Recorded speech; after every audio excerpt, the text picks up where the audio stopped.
Halo, assalamualaikum warahmatullahi wabarakatuh. Saya Hilal Masehi dari 11 TMPO 1 absen 12 ingin menjelaskan tentang sistem pengisian pada kendaraan. Pada saat kunci kontak on di kendaraan. Saat kunci kontak diputar pada posisi on, namun kendaraan belum hidup, maka pada saat ini belum terjadi pengisian pada baterai. Tapi pada alternator, tepatnya pada rotor koil, telah timbul kemagnetan.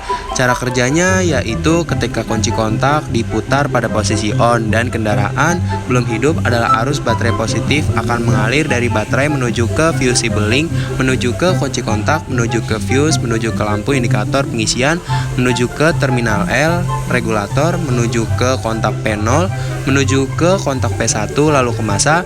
Pada saat yang sama, arus baterai positif akan mengalir menuju ke fuse, menuju ke terminal IG regulator, menuju ke terminal PL1, menuju ke kontak PL0, menuju ke kontak F regulator, menuju ke terminal F alternator, menuju ke rotor coil, lalu ke massa. Pada saat ini lampu indikator akan dialiri arus dan akan membuat lampu indikator pengisian menyala. Serta pada saat ini rotor coil juga dialiri listrik dari terminal F regulator. Maka pada rotor coil akan timbul medan magnet. Selanjutnya pada saat kendaraan berjalan dengan kecepatan lambat. Ketika kendaraan berjalan pada kecepatan lambat atau idle, maka sistem pengisian sudah berjalan dan lampu indikator pengisian akan mati. Ketika kendaraan dihidupkan pada putaran idle atau saat kendaraan berjalan dengan pada kecepatan lambat, maka alternator akan menghasilkan listrik. Pada saat stator coil alternator pada terminal N, arus listrik akan mengalir menuju ke terminal N regulator, kemudian ke voltage relay dan massa. Karena voltage relay dialiri arus, maka akan menarik kontak P0 sehingga kontak P0 akan berhubungan dengan kontak P2. Pada saat ini lampu indikator akan mati karena tidak mendapatkan massa. Massa diputus. Pada saat yang sama, alternator juga menghasilkan arus listrik pada terminal B yang sudah diserahkan oleh diode. Arus dari terminal B alternator akan dialirkan ke baterai untuk melakukan pengisian dan kekumparan voltage regulator. Karena kendaraan masih berputar lambat, maka tegangan yang dihasilkan alternator akan rendah sehingga tegangan yang mengaliri voltage regulator juga rendah. Akibatnya kemagnetan yang terjadi pada voltage regulator juga akan kecil sehingga kemagnetan ini belum dapat menarik kontak PL0.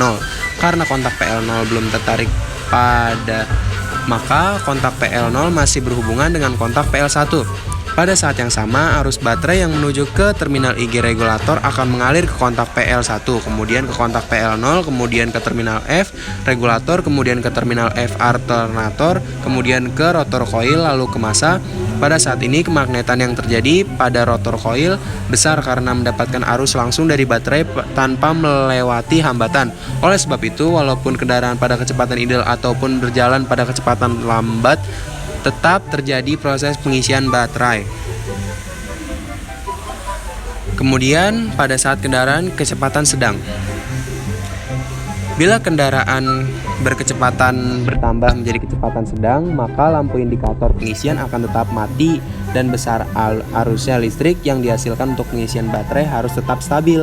Cara kerjanya adalah bila kecepatan kendaraan bertambah menjadi kecepatan sedang, maka tegangan yang dihasilkan pada terminal B alternator juga akan bertambah. Akibatnya yang mengalir ke voltage regulator juga akan bertambah sehingga kemagnetan yang terjadi juga akan bertambah. Kemagnetan pada voltage regulator akan menarik kontak PL0 namun belum mampu menarik PL0 agar terhubung dengan kontak PL2.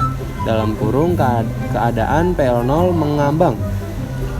Pada saat yang sama, maka aliran listrik dari terminal IG akan mengalir menuju resistor, kemudian ke terminal F regulator, kemudian ke terminal F alternator, kemudian ke rotor coil, kemudian ke massa. Karena harus menuju ke rotor coil harus melewati resistor atau tahanan, maka arus yang mengalir ke rotor coil akan menjadi kecil. Akibatnya medan magnet yang ditimbulkan oleh rotor coil juga akan menjadi kecil karena medan magnet yang dihasilkan oleh rotor coil kecil dan kecepatan putaran rotor coil bertambah, maka tegangan yang dihasilkan oleh alternator akan tetap stabil. Selanjutnya yang terakhir pada saat kendaraan berkecepatan tinggi. Ketika kendaraan berkecepatan naik menjadi kecepatan tinggi, maka lampu indikator pengisian akan tetap mati dan tegangan yang dihasilkan oleh alternator pun harus tetap stabil. Jangan sampai terjadi overcharging. Ketika kecepatan kendaraan naik menjadi kecepatan tinggi, maka tegangan yang dihasilkan oleh alternator pada terminal B juga akan meningkat sehingga kemagnetan yang timbul pada voltage regulator juga akan semakin naik. Kemagnetan yang terjadi pada voltage regulator ini akan mampu menarik kontak PL0 untuk berhubungan dengan kontak PL2 sehingga arus dari terminal PG regulator akan mengalir ke massa. Akibatnya rotor coil tidak akan mendapatkan arus dari terminal F. Karena rotor coil tidak mendapatkan arus, maka kemagnetan pada rotor coil akan menghilang. Menghilangnya kemagnetan pada rotor coil akan menyebabkan tegangan pengisian yang dihasilkan oleh alternator juga akan melemah. Ketika tegangan yang dihasilkan alternator melemah pada terminal B, maka kemagnetan yang timbul pada voltage regulator pun juga akan menjadi kecil atau melemah. Akibatnya PL0 timbul pada voltage regulator pun juga akan menjadi kecil atau melemah. Akan kembali terhubung dengan kontak PL1 atau kontak PL0 lepas dari kontak PL2. Ketika kontak PL0 tidak terhubung kembali dengan kontak PL2, maka rotor coil akan kembali dialiri listrik sehingga akan timbul kemagnetan pada rotor coil. Hal tersebut akan terjadi berkali-kali kontak PL0 hubung lepas dengan kontak PL2 sehingga tegangan yang dihasilkan oleh alternator tetap stabil dan tidak mengalami overcharging. Itu saja yang bisa saya sampaikan. Mohon maafnya jika ada salahnya. Terima kasih. Wassalamualaikum warahmatullahi wabarakatuh.